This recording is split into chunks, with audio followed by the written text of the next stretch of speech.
Good morning, everyone.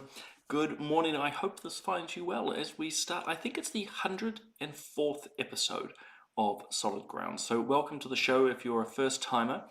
Solid Grounds, where Simon O'Connor is my name if we haven't met before. I talk the social, the cultural, the political issues of the day. And this is a live show. So if you're on Family First YouTube channel or its Facebook channel, your comments come live to me here, so I can see your comments, can respond to them. If you have any questions, I'm happy to try and answer those as well amongst everything else that I'm discussing. Obviously, if you're on our other channels, if you're on my personal Facebook page or LinkedIn, if you're on X or Blue Sky, welcome. You can obviously comment there. The only difference is they don't come directly to me here in the studio. But look, great to have you all along. There's so much to discuss today. I mean, particularly the terrorist attack in Bondi. There's quite a bit to unpack there. People who know me know I have fairly strong opinions about these things, so we'll unpack that. TVNZ continues to affirm its bias. We'll try to discuss that at some point as well. And some sad happenings, I think, in Hong Kong, not terrorist level sad events such as Bondi, but sad nevertheless. But you can probably work out from my background that I'm not in the usual part of the country, which is Auckland. I'm in fact in the Bay of Plenty at the moment, just very briefly. Hence a very different background and looking exceptionally casual. Nothing professional about me today other than what I have to say, I hope. As I'm looking at the comments, though, people are telling me how lovely it is in their parts of the country. Believe it or not, well, maybe if you're here in the Bay of Plenty, you'll know, it's just actually bucketed down with rain. Just before the show, I was running outside to get all the shoes I'd left out overnight. But everyone who's joining the show, good morning to Lynette. We've got Rosie there in Taupo, Fourth Adam. Got Jackie there in Reitihi. Lovely to have you along. Food Dogs Trucking, who knows, it's still my favourite handle. Love it. We've got Darren telling me it's a lovely day there in Auckland, typical when I go away. Good morning to Murray. We've got Mike as well. Robin there in Hamilton. Good morning, good morning. We've got Dean, we've got Leslie here, we've got, yes, thank you, good morning, and hello Edmund, lovely to have you along. Look, welcome to everyone here, and look, I'll have to stop or I'll spend the entire morning saying hello to people. Look, it's a dark topic we have to start on. And good morning to Tasman, who I've just seen has popped in. We're going to start with what's a very dark topic, not my writing per se, but the terrorist attack 2 evenings ago now, New Zealand time, and hello to, we've got all these people, to Therese, we've got Sharon as well telling me, as you will know, it's bucketed. It's good that it's been confirmed. Yeah, it just sort of came out of nowhere, didn't it, Sharon? Look, this is my recent on point. It's gratuitous advertising, but it's where I actually articulate more widely my thoughts on what just happened in Bondi 2 nights ago. And in many ways, obviously, the terrorists have blood on their hands. They are the ones who killed 15 civilians, including a 10-year-old girl and a Holocaust survivor. But it's also where I outlined the wider problems I think we have in society which have led to this. Unfortunately, we all know that what happened in Bondi is not an isolated event. Unfortunately, we're becoming very used to this form of terroristic violence. It's not a surprise. I suppose that's where I'm going. I was talking with Bob yesterday. He spoke about this yesterday morning, obviously me now. We were both noting of how to find the right words for this horrific event. Because as I say, it's horrific. It's a tragedy. I think it's one of the biggest mass shootings in Australia. Obviously, Bondi Beach holds almost a symbolic value to people, and for many of us as New Zealanders, we know Bondi Beach. We've been there. It's a place of fun and peace, and yet these two Islamic terrorists decided this was the perfect place and time to kill Jews. Kill Jews in Australia, out in the open. And you can see there, it probably is a religious fervour, misguided as it is. They were quite prepared to die themselves. Now one has, the father, who was a father and son. That tells you something about the sickness of these people and the ideology.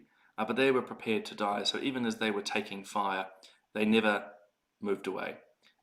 This is, as I've talked about it before, we're facing a death cult here. And I think it was Douglas Murray who said it, that when these people will come to love their children as much as they love death, then we might actually have a solution going forward. But unfortunately, they do love death.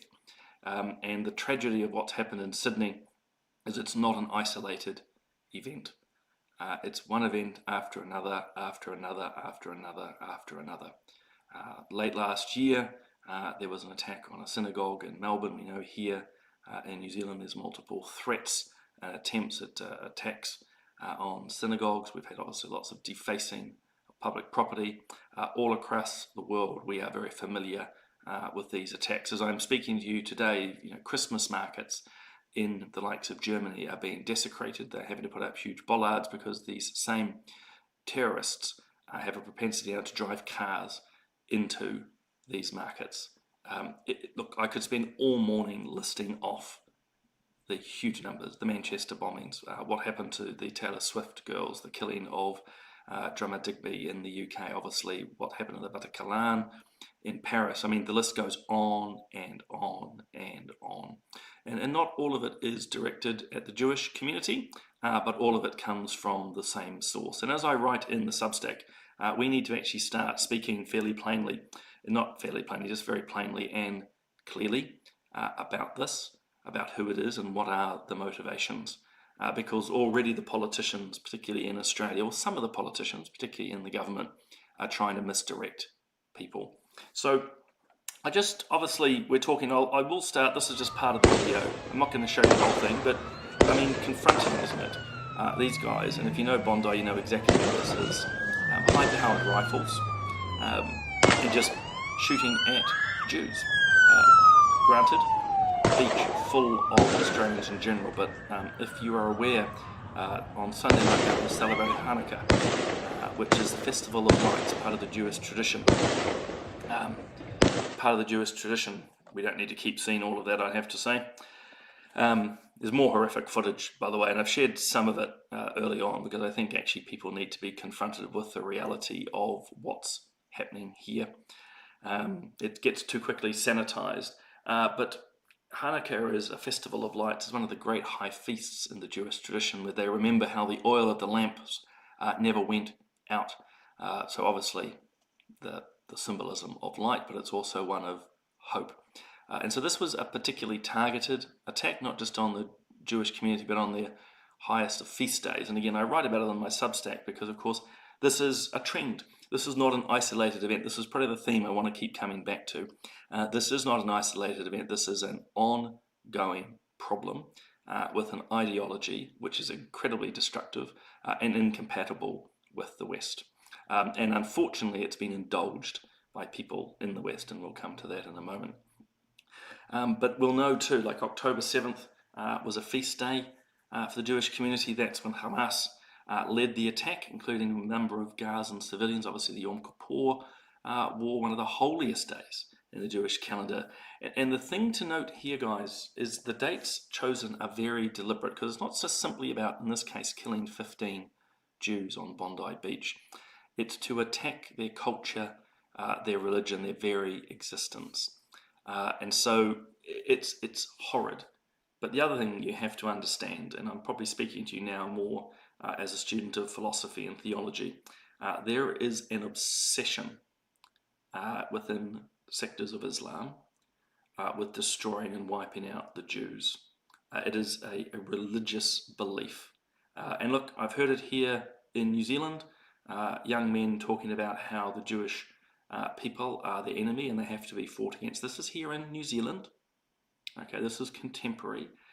It takes on a dangerous religious quality.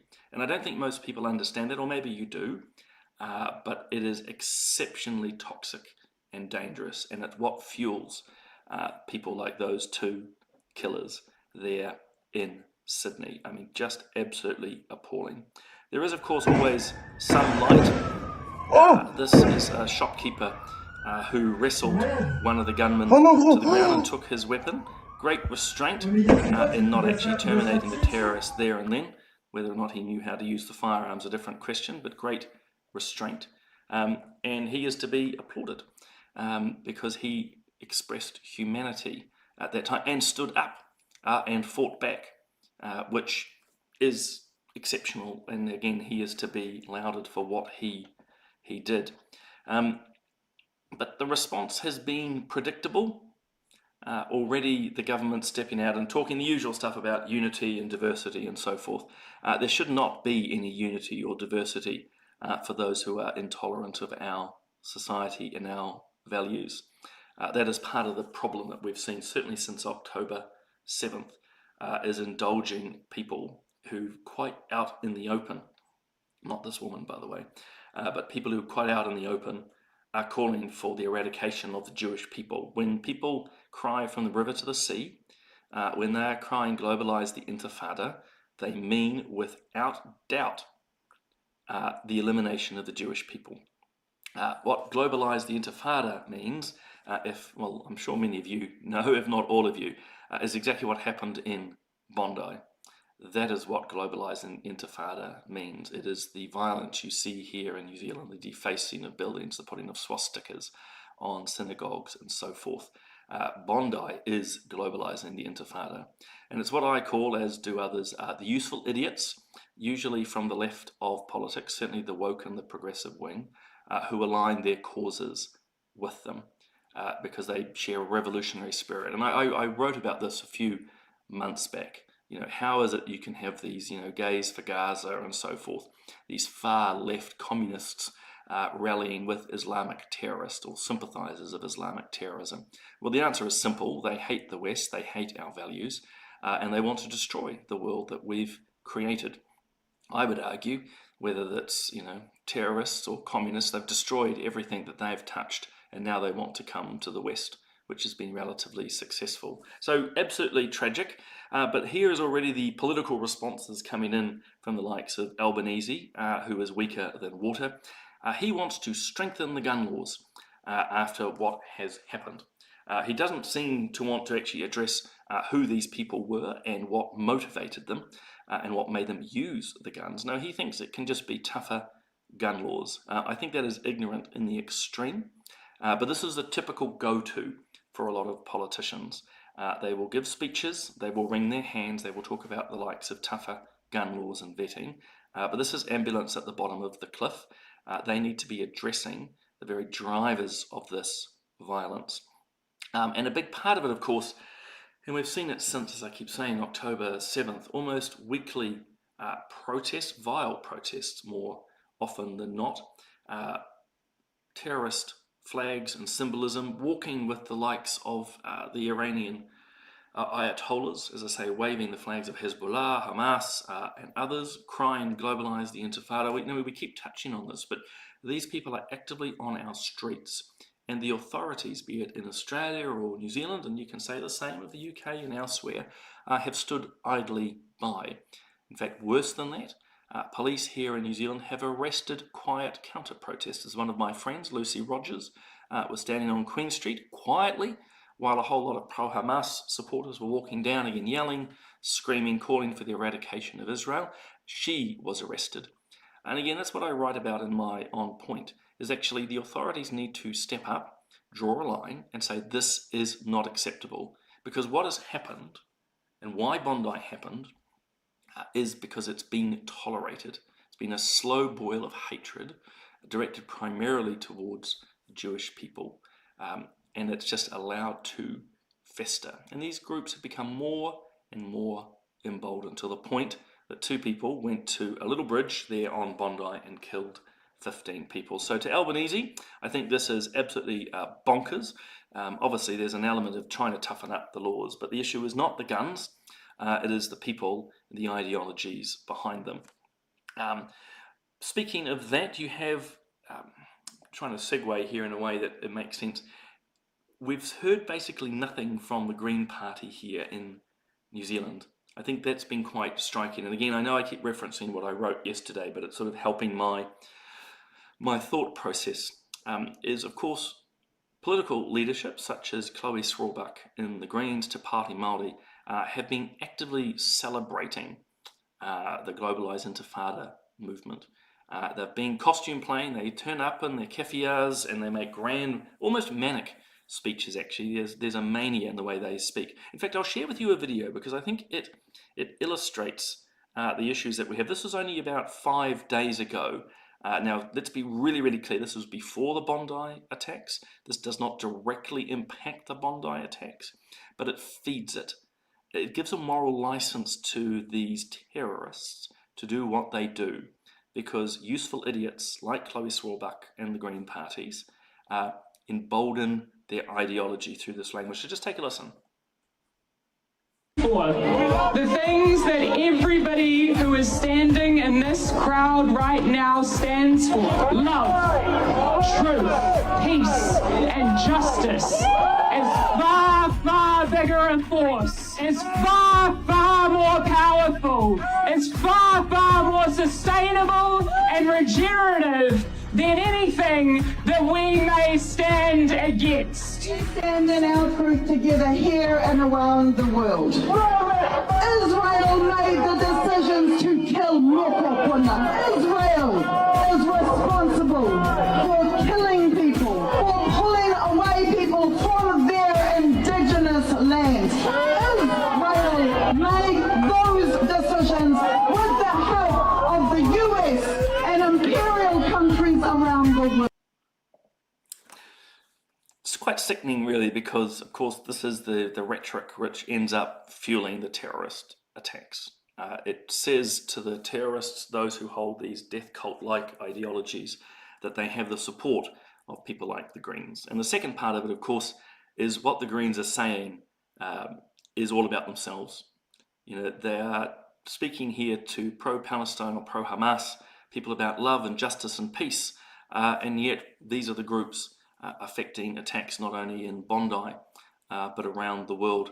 They talk about indigenous people but deny the rights of Israelis to their homeland. In fact, they indulge, in this case, Arabs, which, you know, I'll be completely blunt with you, if you know anything about your history or nomenclature, Arabs in the Levant are not indigenous.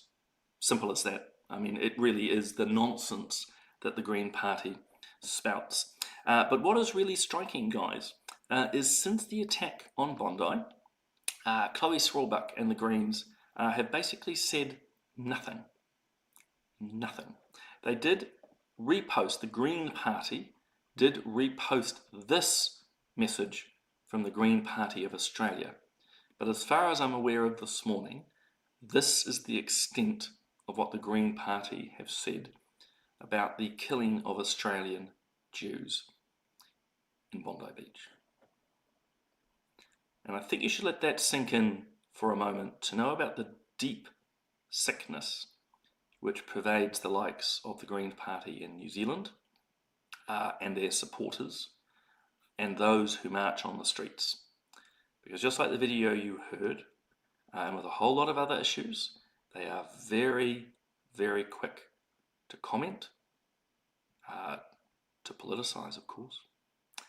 But 15 Jews are gunned down in Bondi, and Chloe Swarbuck, Malama Davison, and the whole lot of them can say nothing.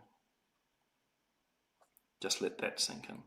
Note too, of course, Helen Clark, who is prolific on social media, has also said nothing. Nothing. These are very telling moments, because when you have people who are very regular in their commentary on all sorts of issues choose to be silent in the face of evil like this, it tells you of the danger that we have. Because I think it's fundamentally important to understand, we talk about anti-Semitism as the canary in the coal mine, and it certainly is. But anti-Semitism runs alongside a society that is fracturing and collapsing. In other words, as we see more and more anti-Semitism, you are seeing society fracture more and more. So we often talk about social cohesion in the likes of New Zealand, Australia, elsewhere, breaking down.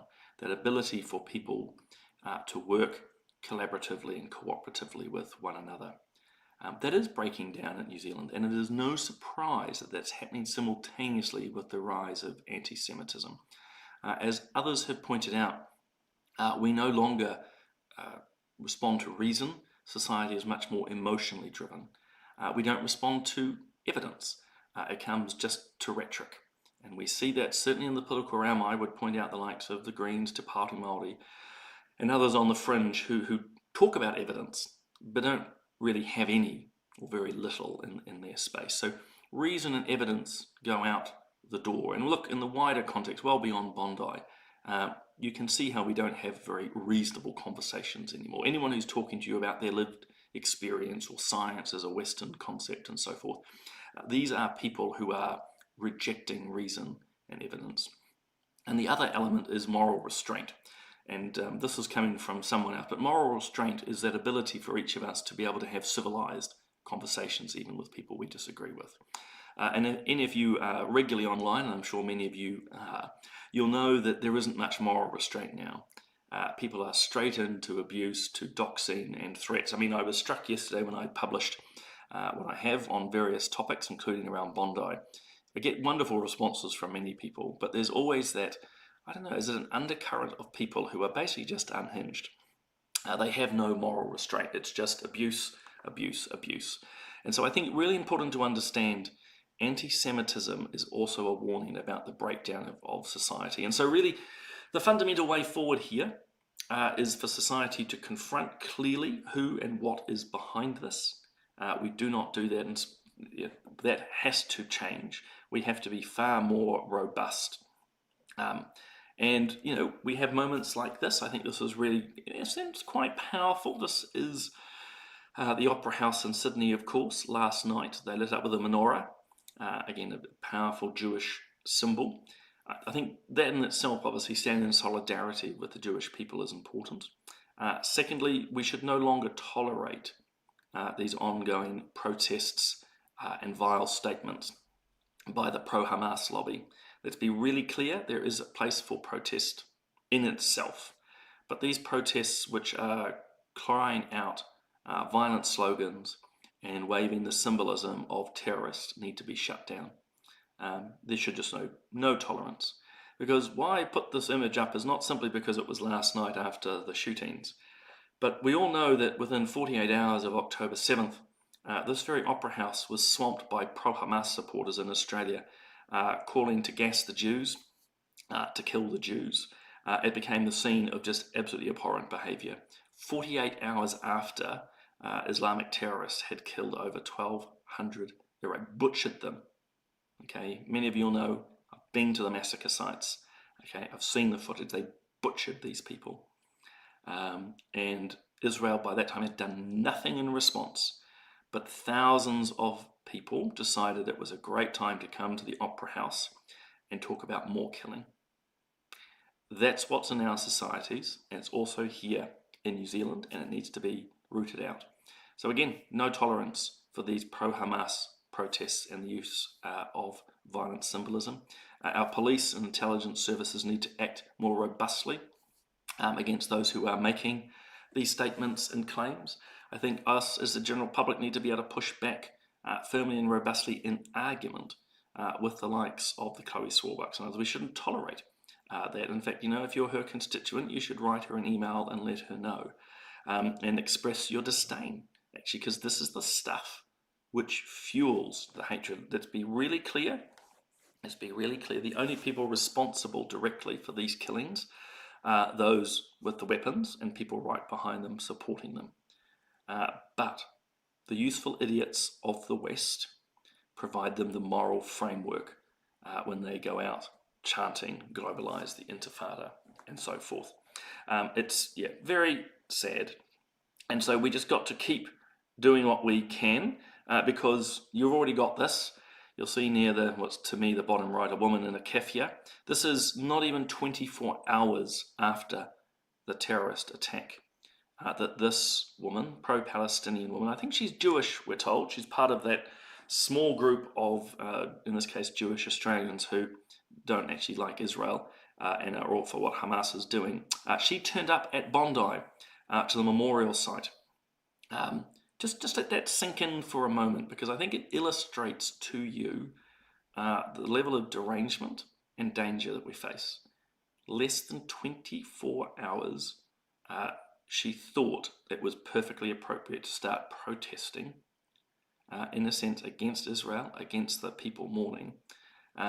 It's the level of derangement that we're dealing with. So expect to see some funny pushback here. I mean, obviously the police escorted her away, but my own views, guys, I think we need to be more robust in our response to this. Again, through our security services and elsewhere, it's important that each and every one of us retain our calm, retain our reason, our applying to reason and evidence, and of course a moral restraint. We are not to fall into the same trap as the radical left or the likes of these Islamic terrorists and others.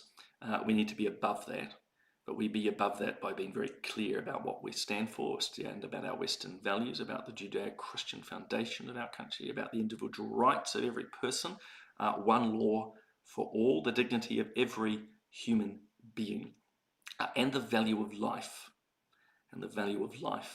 because those guys killing people, killing Jews in Bondi have no value for life, just as their mates at Hamas still have no value for life, Palestinian or otherwise, obviously had no value for life on October 7th.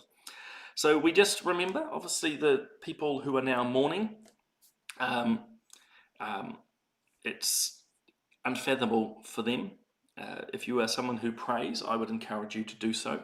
I'm running out of time because, typical for me, I talk too much, as my wife and friends, Bob and others, will tell you. I'll get to the other topics on Thursday. I do want to talk to you about this guy, Jimmy Lai, and what's happening in Hong Kong. I want to talk to you about some homeschooling, and do want to talk to you about TVNZ, who's, if you're skimming very quick, released more details about the bias which is operating in the newsroom, which of course is not a surprise to any of us. Look, if you want to keep following any of what we do here at Family First, particularly on YouTube, make sure you like and subscribe to our channel. You'll get a heads up when any of us are talking. I can see an enormous amount of comments which have come through, and I apologize that I haven't been able to get to them this morning. I'll read them afterwards. But look, an array of thoughts, but fundamentally, we need to speak clearly and identify clearly what is driving this. We should not let politicians and mainstream media distract us from that. They will try to do that. As I pointed out earlier, they're already talking about Australia about gun laws. Of course, that's part of it, but there's something much wider here that needs to be addressed. We need to make sure that we wrap our support, in this case, around the Jewish community. They feel great fear, but simultaneously, it's not our place to scapegoat people as well. I was debating with someone yesterday. We can speak clearly about the drivers and the causes, the ideology that has seen so much violence in Australia and around the world.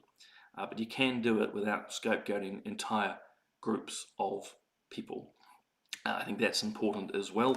As I say, if you're someone who prays, do so. I think it's a very powerful tool, but also a commitment where we can, for each of us, act reasonably, act on evidence, and have some moral restraint.